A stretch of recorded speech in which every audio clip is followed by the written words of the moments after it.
First hi అండి. First time అండి దాని కాడ నిన్న నా కాడ 100 రూపాయలు తీసుకుని ఉండే ఆటోకి వెళ్ళా. కానీ అయితే వాడుకునేడు. అయితే ఫస్ట్ టైం బయటికి వెళ్ళి తీసుకొచ్చిండండి. ఎప్పుడు వెళ్ళదు, ఏది తీసుకురాలేదు. ఇప్పుడు తీసుకొచ్చిండు ఫస్ట్ సారి.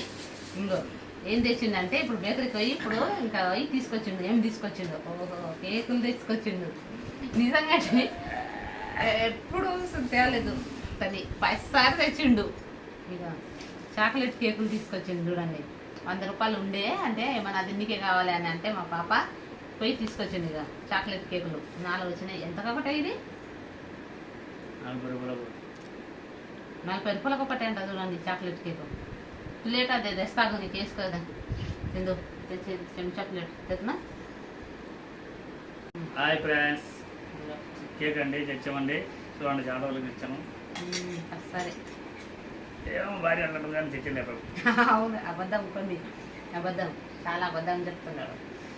అతని ఏంటంటే పైసలు ఇంకా ఖర్చు పెట్టాడండి. అదైనా మంచి కోసం. అందుకే నేను గిట్ ఏమన్నాను, ఎందుకంటే ఇంకా ఖర్చు పెడితే మేము మా చిన్న కూతురు మా ఇంట్లో అంటే ఇంకా ఖర్చు పెడుతుంది. ఇంకా మేము అమ్మ ఎప్పుడన్నా ఏమైనా కావాలంటే చేస్తారా చెప్తే ఖర్చు పెట్టడానికి ఎక్కువ ఉండాలి, పని ఇస్తాయి పైసలు కదా అన్నట్టుగా. పిల్లలు ఉండరు కదా ఇంట్లో అని అందుకే నేను గిట్ ఏమన్నాను అబ్బా.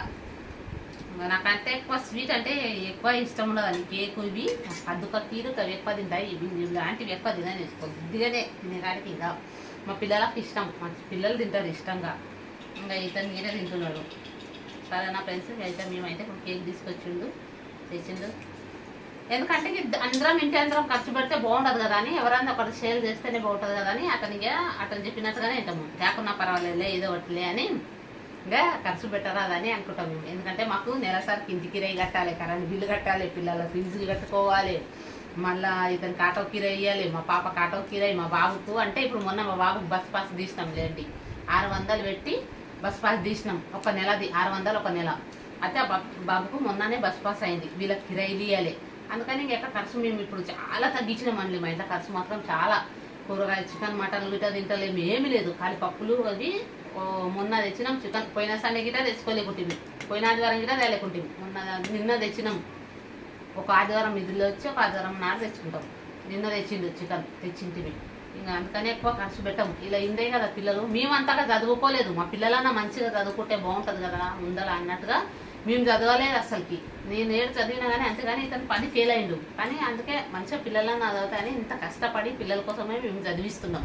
చదువుకుంటే మంచిగా ఓళ్ళ కాళ్ళ మీద నిలబడి ఓళ్ళన్నా మంచిగా సంపాదించుకుంటారు, మంచిగా ఉంటారని. అంతే. సరే బాయ్.